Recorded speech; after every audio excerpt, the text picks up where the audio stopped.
The following program was made possible by the generosity of those who have determined to hold fast to the true Roman Catholic religion, as expounded by the Roman Catholic Church before the disasters of Vatican II and the so-called New Mass.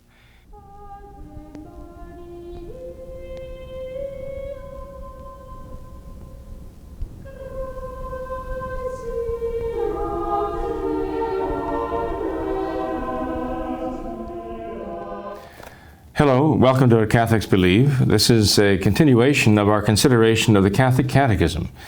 And we're using as our basic text, this text by Father William J. Cogan, a brief catechism for adults. It says it's a complete handbook on how to be a good Catholic. And this book was originally published before the Novus Ordo happened. It does reflect some updating. This edition reflects some updating of the Novus Ordo, but we deal with that as we come to it in the book. I do take this moment to mention to you, though, that at Immaculate Conception Academy, we are preparing to offer high school classes or high school courses online. So come this September, we should be up and running with a pretty good representation of the more difficult classes to teach. That is, especially for homeschool parents who are teaching their children who might not have a background in Latin or math or science and religion. We'll be offering courses in these subjects. So you might go to the Ohio website for Immaculate Conception Academy, icaohio.com. We've had some survey trouble, but that is going to be solved very soon. So don't be discouraged. But at the Academy website, icaohio.com, you will be able to find out information on these courses that we're going to be offering.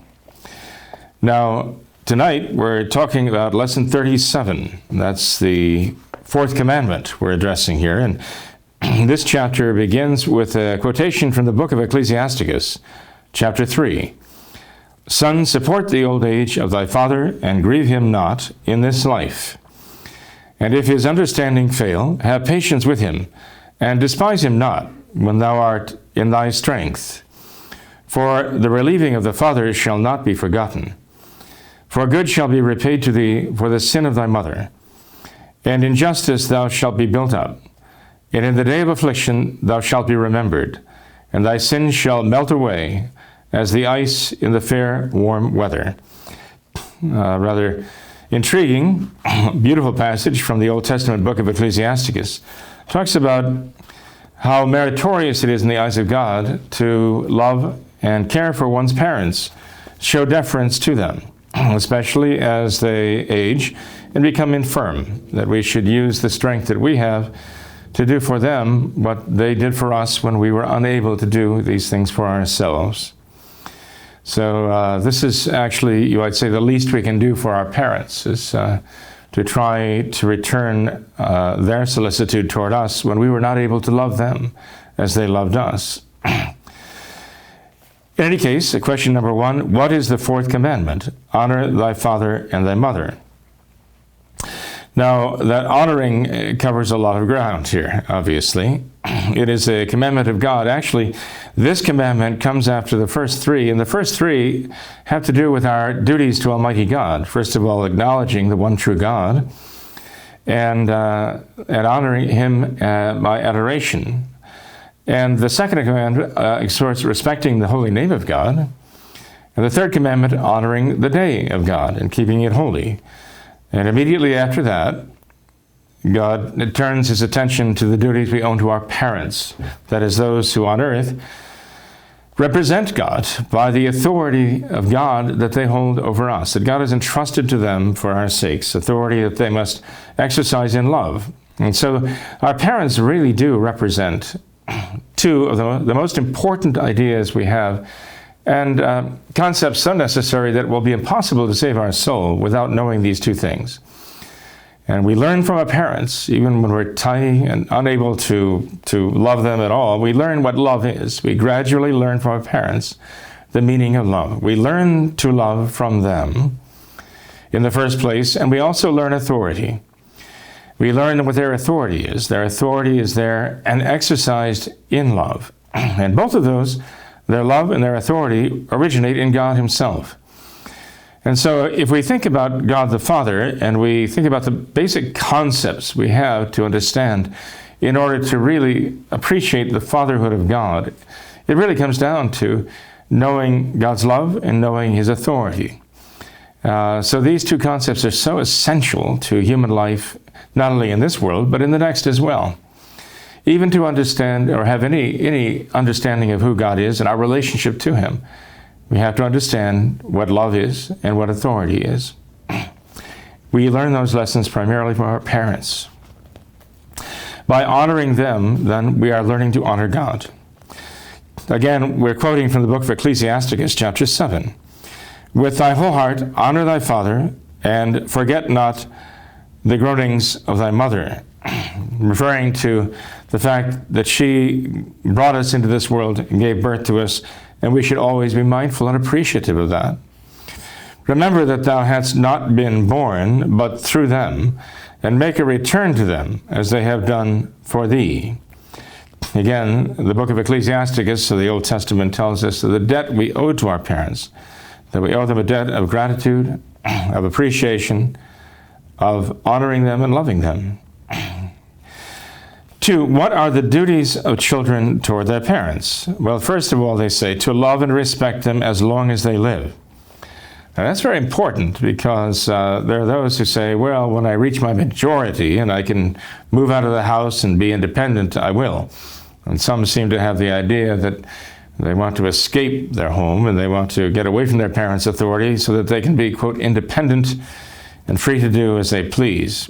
Well, this shows a decided lack of love and appreciation, certainly. But one might ask, well, how long do I have to respect my parents? And the answer is as long as they live, as this Catechism answer says. As long as they're your parents, you owe them respect, and you owe them love, and you owe them affection and care.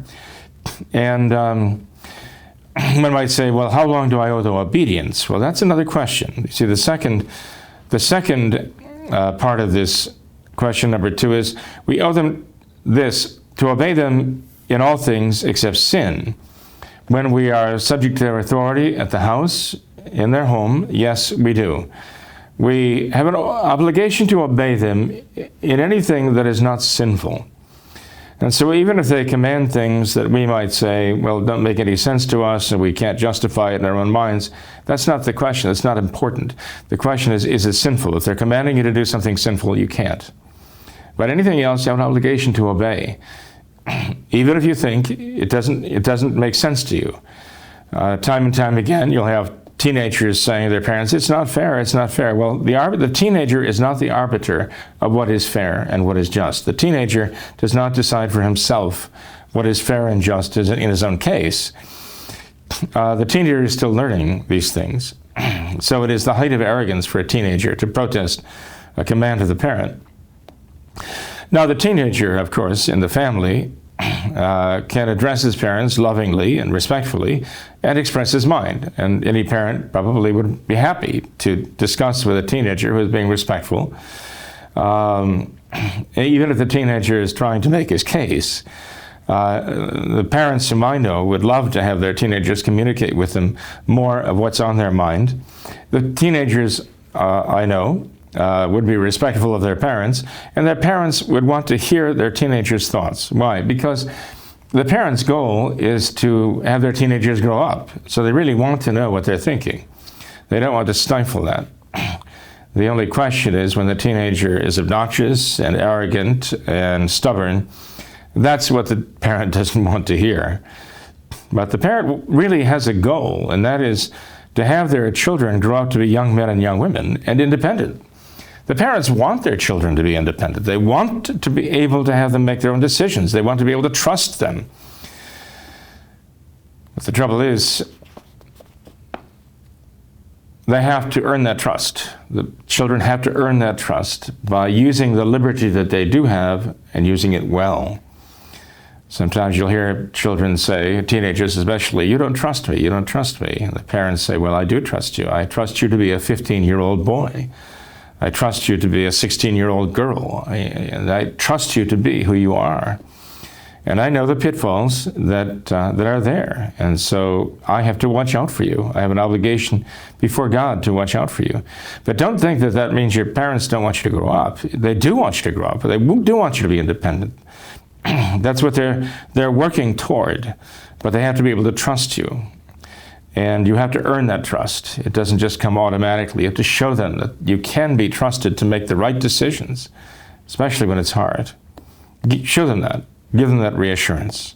Don't fight them. Rather cooperate with them. It's a cooperative effort. It's a matter of grace that God gives them and grace that God gives you as a youngster, as a young person. So we do have an obligation to obey our parents when we're minors, living in their home. We have an obligation to obey them in anything except what is sinful. And thirdly, we have an obligation to help them in their old age or when they are sick and helpless. So we will always have an obligation, again, as long as they're our parents and they're alive in this world, we'll always have an obligation to go to their aid and help them as much as we can. As we grow older and we have other vocations, our parents want us to find our own vocations. They want us to accept responsibilities to live a certain life, whether it is in the religious life or whether it is in the single life or whether it is in the married life. They want us to find our vocations because they want us to find the life that God has chosen for us, the life of service for Him. And that life has its own obligations, and they understand that. And they want us to take upon ourselves those obligations, and they want us to be ready to do so and to fulfill them. They realize, of course, that this means that they will have other obligations besides our obligations to them. It won't make our obligations to them stop. It just means that there will be other obligations that might come first. They want us to have those. And they're trying to get us to the point where they will have the confidence that we're grown up enough, mature enough, to be faithful in the responsibilities that we undertake, the responsibilities of our own vocations. Now notice, one might say, well, we have an obligation to be of assistance with our parents, to our parents actually throughout their lifetimes. We don't have an obligation to obey them throughout our lifetimes. We have an obligation to obey them as long as we're minors. When we do go on our own and we have reached our majority, 21 years of age or so, and when we do have vocations of our own, well, the obligations of those vocations that we've chosen, let's say someone gets married and takes a wife or a husband and has children of his or her own, there are obligations to that spouse and to those children. And those obligations can come first before the obligations to the parents. And this is as it should be. But we will always have an obligation to help our parents as much as we can, in any case, without neglecting even more serious obligations. And we will have an obligation to love and respect them in any case. Even when we're out and about on our own and living our own lives and our own callings, we will still have an obligation to respect them even when we must rightfully disagree with them. As a teenager, we can disagree respectfully, but we have an obligation to obey. As an adult, we will have an obligation to respectfully disagree and not necessarily have an obligation to obey.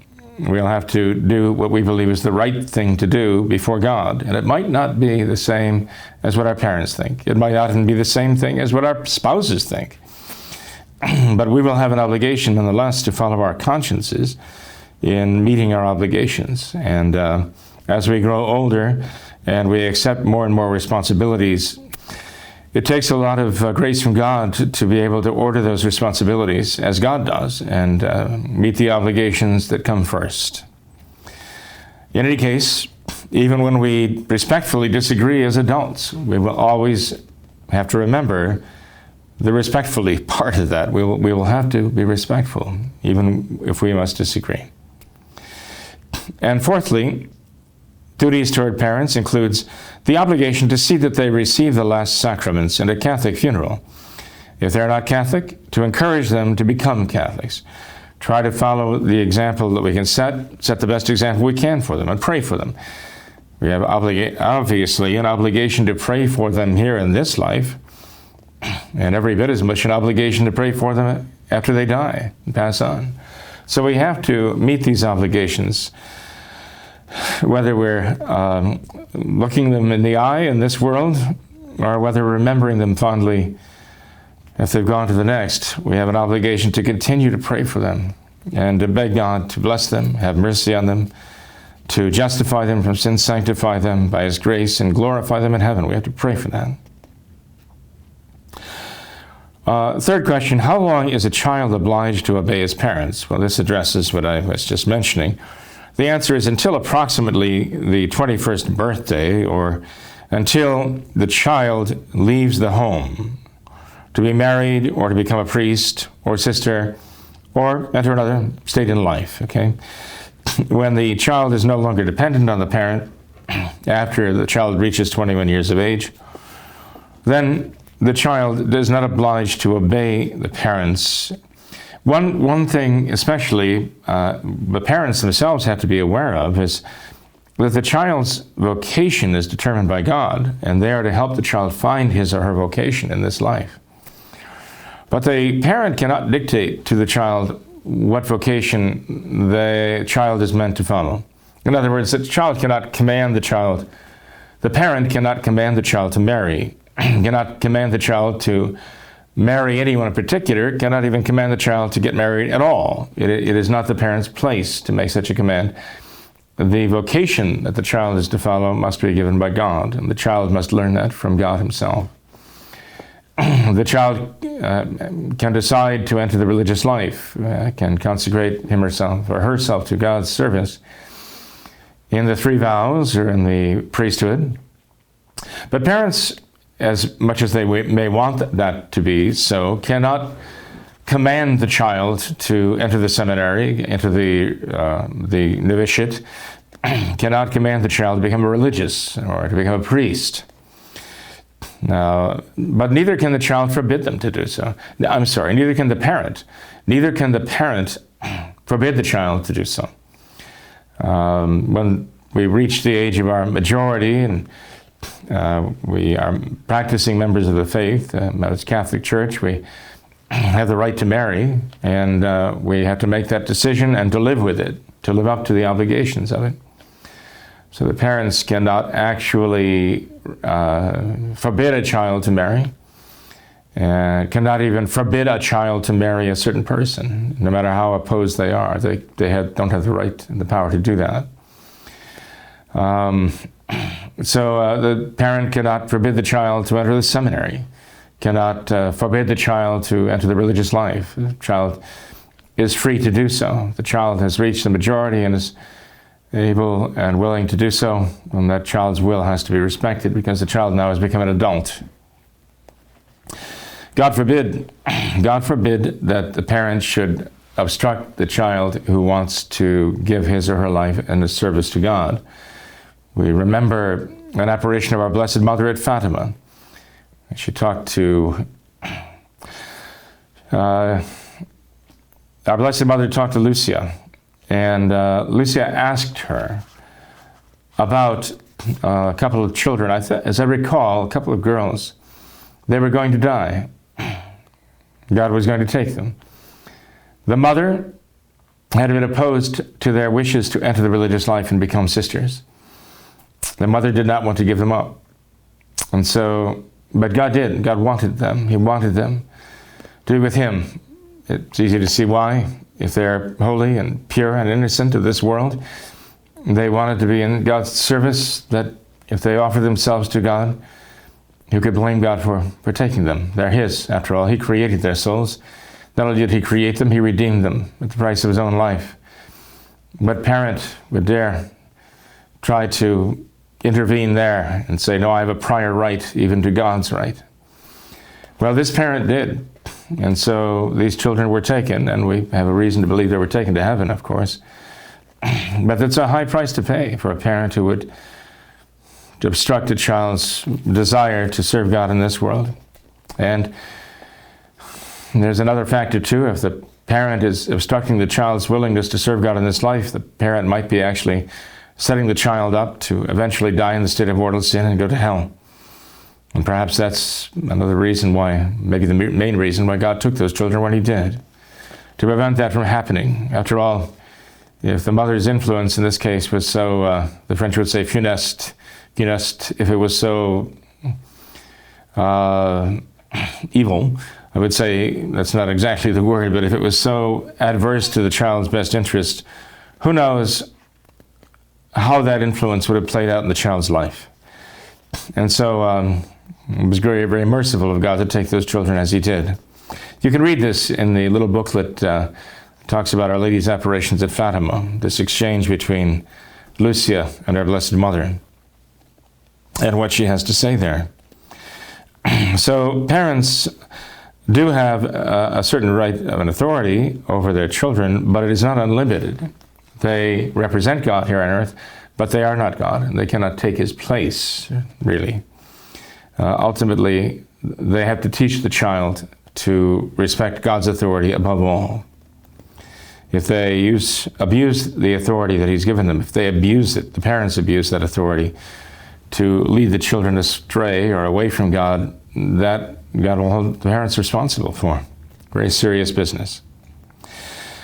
Number 4, do your parents come before your marriage partner? In other words, do your parents, the obligations you owe your parents, come before the obligations you have to your spouse? The answer in the book is no. Your first obligation is to your marriage partner, they say the spouse that you have, and to your children. God has joined you together. It says in sacred scripture that a man will leave his father and leave his mother, and he will cleave to his wife, and God will join them together, and they will become as one flesh. That's the intimate union between a husband and a wife. And God will call the man or the woman to leave the people who he or she loves most in the whole world, mother and father, and to take a spouse, in the name of God, and God will join them together. So that relationship actually takes precedence. And so if there's the spouse needs husband or wife, some very serious matter, then the parents, well, they will have to wait or find another way. In other words, it doesn't mean that the child of those parents, now a married man or married woman, can neglect them. It means he does have to try to provide for them as well as he can, but he can't do so at the cost of neglecting his wife and children and their needs, their very serious needs too. He has to find another way to take care of his parents and their need if his wife and children need him more. Now, number 5, what are the sins against the Fourth Commandment? They give you a list of these here. Disobeying one's parents, hating, threatening, cursing, striking, or insulting parents, being ashamed of them, wishing them evil, speaking or acting unkindly toward them, causing them anger or sorrow. This list is only a partial list, obviously, but it starts with the most serious ones. In the Old Testament, a child who struck his parents was liable to be put to death, executed. No questions asked. If a child struck his parents, he was liable to be put to death. That's how serious this matter was. That's how great the obligation was to show respect to one's parents. In ancient civilizations, even in natural civilizations without the revelation of God, the obligation to respect one's parents and grandparents was paramount. It was just understood. It was part of the culture. It would be unthinkable for a young person to insult or to disgrace his parents and his family. Just unthinkable.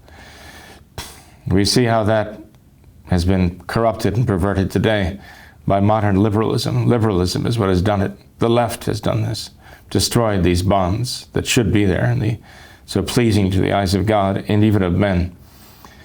In any case, this matter of obeying one's parents really extends to so many things. For example, suppose a child were to come to the priest in confessional and say, Father, I was at a party and I was drinking. I was at 3 parties. I drank. I didn't get drunk. They might be saying they got drunk. Okay, so there's a sin of drunkenness there. It's a sin against the Fifth Commandment. But even if they didn't get drunk, but they were just drinking alcoholic beverages, and let's say they're 16, 17 years old, and so the priest would ask them, well, you're confessing this because you're not old enough to drink legally, is that it? And say, yes, that's right. And so they're underage drinking. So what would you have to say as a priest? What would you have to say to them that uncovers the morality of what they did, what they're confessing, so that they know the morality of what they're confessing? Well, you ask them, well, first of all, were your friends present? How many were present there? And they might say, well, there were 12 other people present at the party. And did they all know that you were drinking underage? Yes, they all knew that. Okay, so you gave sins of scandal. You committed sins of scandal to every one of those people there. There were 12 people at that party, and you gave the example to each and every one of them who knew you were underage that you were drinking alcohol. This is the example you set for them. You encouraged them to do the same thing by the example you set, basically saying, hey, this is okay, this is perfectly all right. In my eyes, this is fine for someone to do. So that's the sin of scandal. That's also a sin against the Fifth Commandment, by the way. We're multiplying the number of sins from the one act here. And you ask yourself, well, wait a minute, where did you get the alcohol? They say, oh, my friend took it out of his parents' cabinet, liquor cabinet. Say, okay, did he have a right to do that? Well, his parents didn't know, they were away. Okay, so he stole that. He stole that from them. So it's a matter of theft, too. Against the Seventh Commandment, he stole what didn't belong to him and gave it to others to share.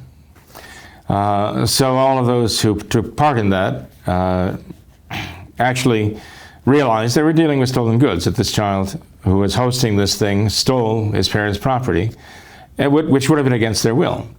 And what would have happened if there had been a problem such that the police were called? Who knows what could have happened, but such that the law enforcement was involved, and they would have found that there was underage drinking at that home. Who would be responsible for that? Well, the parents of those who lived there would be responsible for this. And this would do a lot of damage to them, would hurt them, would offend them. Not only would it offend them, it would also affect their relationship with their own child in what was done in the home behind their backs. And so all of these things were put at risk. All of these things are in play. They're put on the table here because of this one act that this one child is confessing.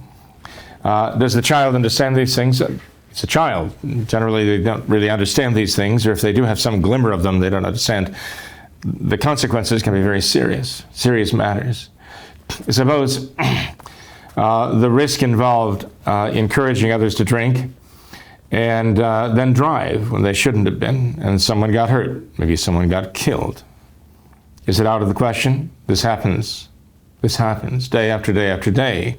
Week after week, we read about these things happening, and they make the news. Terrific accident, young people winding up in the hospital or in the morgue, over drinking, underage drinking.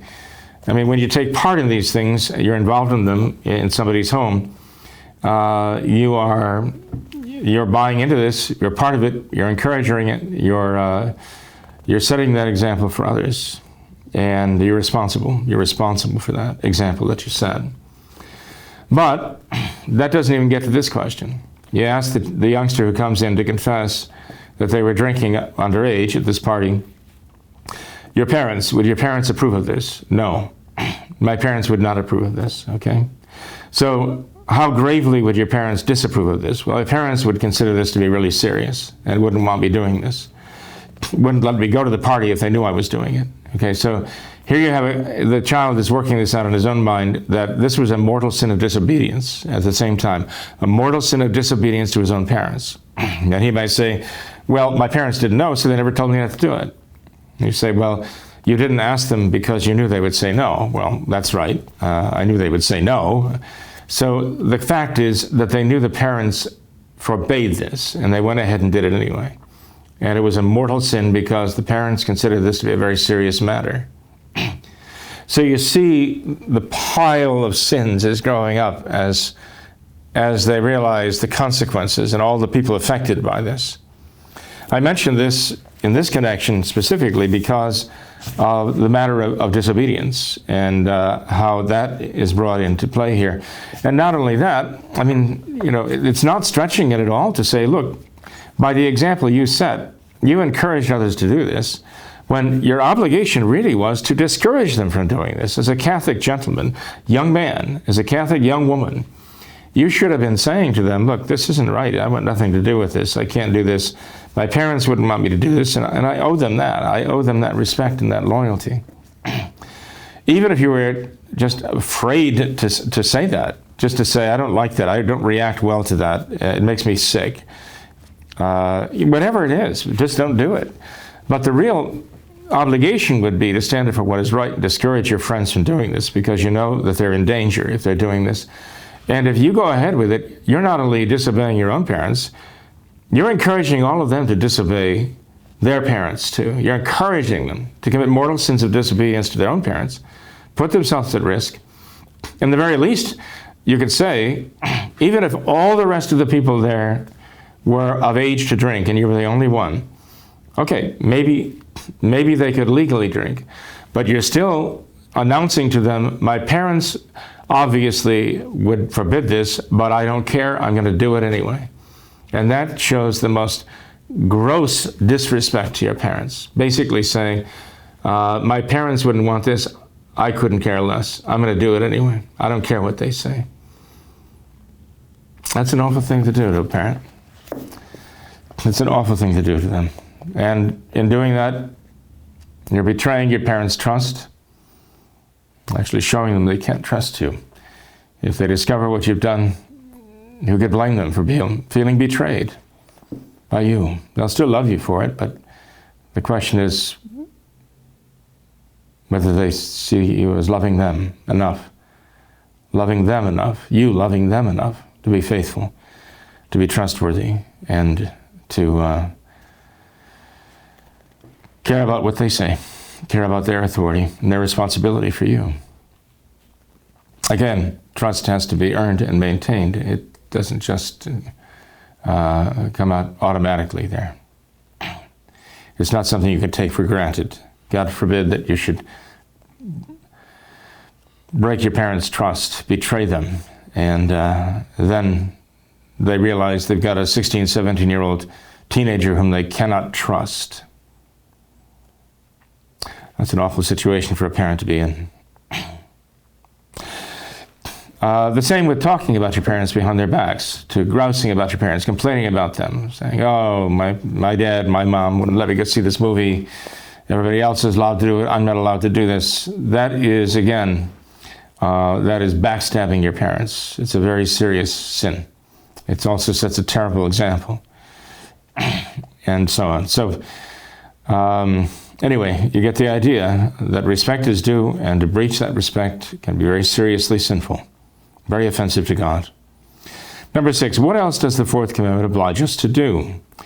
To respect all lawful authority, especially the authority of the church and the state. So you see, the parent's authority actually is like the tip of the iceberg, you might say. There are others in our society who do have authority. And the society is built upon that authority. It's the formal cause of the unity of any society is authority.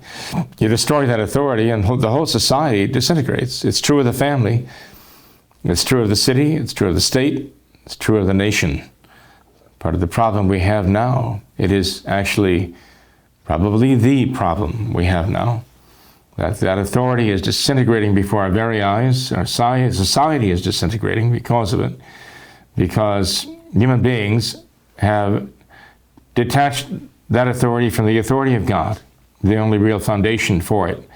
It's lost its moorings, and that society is just heading for shipwreck right now because it has denied the authority of God. It has lost its very foundation. And as I say, the moorings of the ship are gone, and it's being smashed by the waves onto the shoals and the reef. The authority in society is very real. It comes from God, and insofar as it is used in accordance with the will of God and the law of God, it is legitimate, honest authority that must be obeyed. We have an obligation before God to obey authority, which is legitimate, and it is legitimate when it is according to God's will. When the authority defies God's will and commands something contrary to God's will, we have an obligation not to obey. We have an obligation to refuse obedience. That would be false obedience to obey a sinful command contrary to the will of God. And that is true, whether it come to an authority in our society commanding us to do something evil, or a parent. If a parent is commanding us to do something that is morally wrong, we have an obligation to obey God rather than any men, even our own parents, even our own legislators and judges, and we have an obligation to obey God above all. The command, the quotation given here in question number 6 is from Romans chapter 13. Let every soul be subject to higher powers, for there is no power but from God. And those that are ordained of God. Therefore, he that resisteth the power resisteth the ordinance of God. And it says, render therefore to all men their due, tribute to whom tribute is due, that is taxes actually, customs, to whom custom, fear, to whom fear, and honor, to whom honor. Fear as more the sense of respect, actually. Give respect to those to whom respect is due, honor to whom honor is due. That is true in the family, that is true in the society we live in too. You see the idea of trying to defund the police and all the rest, but the police represent that executive authority in our society. It is suicidal to want to do away with them. The wolves definitely want to do away with the shepherd. You know, this is basically they want to do away with it because the wolves want to have their way. They don't want anyone who can stop them from wreaking havoc on the flock. The same it is, although those who are clawing and clamoring for defunding the police. They are demanding lawlessness. They want anarchy, and this is a step in getting the anarchy. This can happen in a family too, by those who deny the authority of the parents, and they are anarchists, as much as those in our society now who are claiming to defund the police so that we're basically defenseless against them and their violence. So all authority, real authority, needs to be respected. It is absolutely necessary for the good of any society, the nation, and all the way down to the family itself. Number 7, what are the duties of parents toward their children? And here, they close this chapter by referring us back to pages 125 and following. And we'd already covered this in lesson 33, so I don't need to go into any detail about this. But I think I already indicated that the parents need to use their authority, and they need to use the authority. They can't default in that. They have an obligation for bringing these children in the world to use their God-given authority over them, to raise them, to nurture them, to educate them, and to bring them to the fullness of their powers so that they can live their own life, live their own vocation, have their own responsibility, serve God, and save their souls. This is an obligation they have toward their children, and this is even an obligation they have to the society in which we live, to provide a good coming generation for this world that needs good, solid Catholic gentlemen and ladies, desperately needs them. People of principle and faith, love, and self-sacrifice. So this is the obligation parents have to do, to form their children in this way, to form their children's consciences. So they can't just default. They can't just abdicate and say, well, this is too much trouble. I'm going to leave it to my wife, or I'm going to leave it to my husband to do this. I want no part of it. They can't leave this to the babysitter. They can't leave this to a relative or the state in the school systems or daycare. They can't leave these people to raise your children. You have an obligation before God to raise your own children and to make sure they turn out right. Give them the best you have. You can't expect to get the best from your children unless you're willing to give them the best that you are, the best that you have. I usually say that try to envision the kind of man you want your son to be. Try to imagine the kind of woman you want your daughter to be. And then you be that man now. You be that woman now. You be that for them. You set that example for them. You be exactly the man you would want your son to grow up to be. You be exactly the woman you would want your daughter to grow up to be. Let them bring the best out of you so that you have reason to expect that they will give you their very best. Well, in any case, that sums things up. But whatever you do, you have an obligation to use your authority out of love. That's the directing principle of all authority. You can't disassociate authority from love. If you do, it becomes a monstrous construct that is tyranny, nothing but tyranny. To disassociate authority from love produces your tyrants such as Stalin and Hitler and Mao and all of the great monsters of society and history who tried to use absolute authority entirely selfishly without love. So you have to use whatever authority you have together with your love, or actually motivated by love. And in that sense, in that way, you'll be fulfilling your vocation as a parent to represent the authority and the love of God on earth for your own children. God bless you all.